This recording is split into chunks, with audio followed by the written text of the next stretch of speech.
നാട്ടുവിശേഷങ്ങൾ എന്ന യൂട്യൂബ് ചാനലിലേക്ക് എല്ലാ മാന്യ പ്രേക്ഷകർക്കും സ്വാഗതം.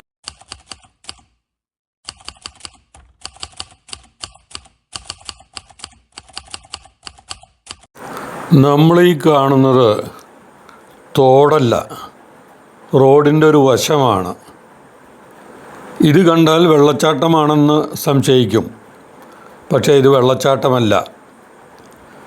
കേരളത്തിലെ പ്രധാന വിനോദസഞ്ചാര കേന്ദ്രമായ മലമ്പുഴയുടെ പ്രധാന റോഡാണ് ഈ കാണുന്നത്. മലമ്പുഴ ഗ്രാമപഞ്ചായത്തിൻ്റെ നേരെ മുന്നിൽ വളരെ ഇറക്കവും പെട്ടെന്നുള്ള വളവും ഉള്ള സ്ഥലമാണ് ഇത്. കേബിളിടാൻ വേണ്ടി കുഴിച്ച ചാല് വേണ്ട വിധം മൂടാതെ, കോൺക്രീറ്റ് ഇടുകയോ ടാർ ചെയ്യുകയോ ചെയ്യാതെ വെറും മണ്ണിട്ട് മൂടിയതാണ്. ശക്തമായ മഴയിൽ ഒലിച്ചുപോയി ഇപ്പോൾ തോട് പോലെ ആയിരിക്കുന്നത്. ഒട്ടേറെ വിനോദസഞ്ചാരികൾ പോകുന്ന വഴിയാണ് ഇത്. ഇരുചക്ര വാഹനക്കാരും കാൽനട യാത്രക്കാരും മറ്റു വാഹനങ്ങളും ഈ വഴിക്ക് പോകുന്നു. എതിരെ നിന്ന് വരുന്ന വാഹനങ്ങൾക്ക് സൈഡ് കൊടുത്താൽ ഈ ചാലിൽ വാഹനം താഴുക സ്ഥിരം പതിവാണെന്ന് പരിസരവാസികൾ പറഞ്ഞു.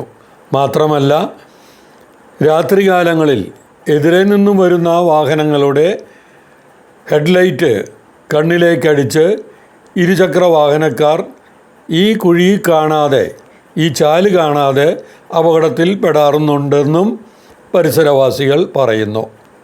എന്തേ അധികൃതർ മൗനം പാലിക്കുന്നത്?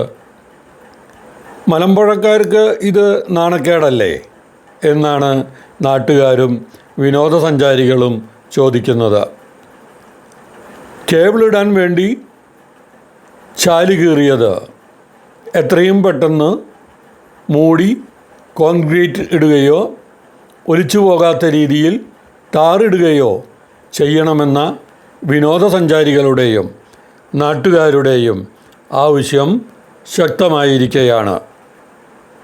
ഉത്തമ ജീവിത പങ്കാളിയെ കണ്ടെത്താൻ സിന്ദൂരം മാരേജ് ബ്യൂറോ, അയ്യപ്പുരം, പാലക്കാട് 3 സേവനത്തിൻ്റെ 27ാം വർഷം.